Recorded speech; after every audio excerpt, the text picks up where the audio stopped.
പ്രിയ സഹോദര സഹോദരി, വിശുദ്ധ പത്രോസ്ലീഹായുടെ രണ്ടാം ലേഖനം 3-ാം അധ്യായം 3 മുതൽ 9 വരെയുള്ള തിരുവചന ഭാഗത്തിലൂടെ പിതാവായ ദൈവം നമുക്ക് ഗൗരവമേറിയ ഒരു മുന്നറിയിപ്പാണ് നൽകുന്നത്.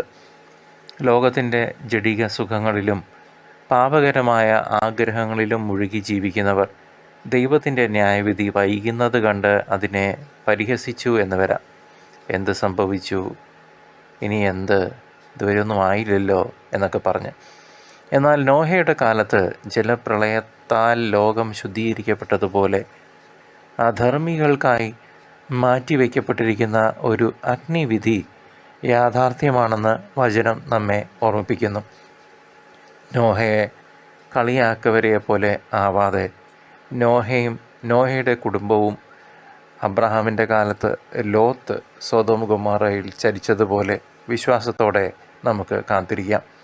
നമ്മുടെ ലൗകികമായ ആസക്തികൾ തുടർന്ന് ജീവിക്കാൻ ദൈവം തരുന്ന അനുവാദമല്ല ഈ കാലതാമസം, മറിച്ച് വരാനിരിക്കുന്ന ആ ഭീകരമായ നാശത്തിൽ നിന്നും നാം രക്ഷപ്പെടണമെന്ന നമ്മുടെ അപ്പൻ്റെ അതിയായ ആഗ്രഹം കൊണ്ടാണ് വിധിനാൾ ഇപ്പോഴും വൈകി നിൽക്കുന്നത്.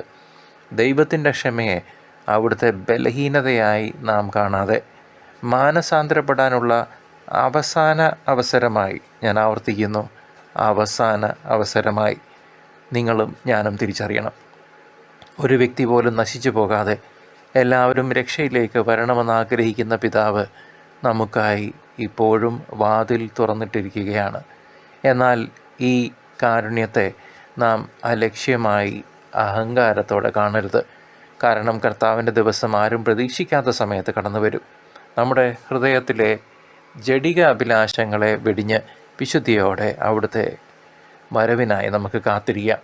ഇന്ന് ദൈവം നമുക്ക് നൽകിയിരിക്കുന്ന ഈ മനോഹരമായ അന്ത്യകാല അവസാന അവസരം പാഴാക്കാതെ അനുതാപത്തിലൂടെ അവിടുത്തെ സ്നേഹത്തിലേക്ക് നമുക്ക് തിരികെ വരാം, തിരിച്ചറിയാം, തിരുത്താം, മടങ്ങി വരാം ഇന്ന് തന്നെ നമ്മുടെ സ്വർഗസ്ഥനായ പിതാവിൻ്റെ അടുക്കിലേക്ക്. അല്ലാത്ത പക്ഷം വരാനിരിക്കുന്ന അഗ്നി നമുക്കും ശിക്ഷാവിധിയായി മാറും. ദൈവം നിങ്ങളെ സമൃദ്ധമായി അനുഗ്രഹിക്കട്ടെ.